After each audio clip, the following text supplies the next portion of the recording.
Hayot kutilmagan hodisalarga, inson esa kutilmagan qarorlarga boy. 2002-2005 yillar O'zbekistondagi turli radio kanallarda boshlovchilik qilgan. So'ngra qo'shiqchilik faoliyati bilan shug'ullanishni boshlab, 2006-yil Nihol mukofoti bilan taqdirlangan.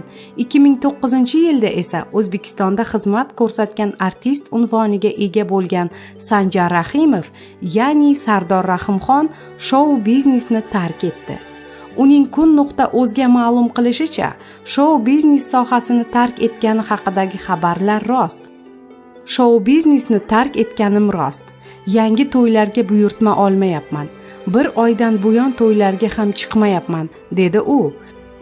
Bundan bir necha kun avval O'zbekkonsert davlat muassasasi tomonidan bir necha nafar san'atkorlar qatori Sardor Rahimxonning ham litsenziyasi tugatilgani xabar berilgan edi.